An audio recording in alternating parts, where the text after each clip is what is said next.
really want to stress the importance of starting young, starting early, putting money aside. And this is a great example of the 25-year-old that decided early in their life that they're going to start early. They're going to take $300 a month or $3,600 a year, and they're going to invest that into a tax-deferred investment. And it could be there's different types of investments out there. We're not going to get into specifics here, but we're just using a concept of that, okay? That $3,600 a year across 7 years invested, that's a total of $25,200 contribution, okay, is going to yield $128,000 by the time that individual at 25 reaches age 48. Not too shabby. And again, and that's based on an 8% tax-deferred account, 8% rate of return. Well, what happens if that 25-year-old, he's out there, he's running around, he's blowing his money as most young 20-year-olds are, right? We've all been there, I've been there. They decide, well, I'm not going to start at 25. I'm going to go and wait 7 years. I'm going to start at age 31.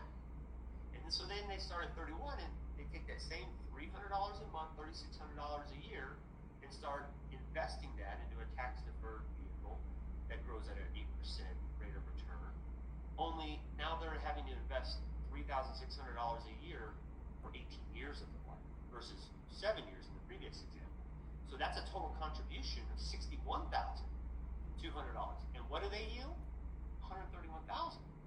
Okay, so they got a couple $1,000 more in that scenario by investing $61,000 versus in the previous scenario, had they started sooner and only paid in 7 years, not 18 years, only put in $25,000, not $61,000, they would have netted and yielded the same result. And so who wouldn't want that earlier example? Who wouldn't want to put only $25,000 in at an earlier period in their life versus having to put $61,200 in and having to put that in across the span of one's life just to get the same amount? Doesn't make sense, right?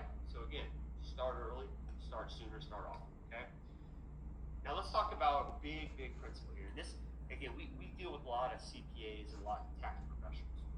Many of them don't even know this concept. They don't know the Rule of 72. And for many of you that are joining, maybe you've heard about it, maybe you're starting to hear a little bit more of it through social medias and whatnot, but I guarantee many of you may not even know what the Rule of 72 is. But the reality is we've all heard of Albert Einstein. We know who Albert Einstein is. Obviously, we learned about him in school, right? At whatever level of education. I'm sure everyone here learned all about Albert Einstein, how he's one of the biggest geniuses of all time.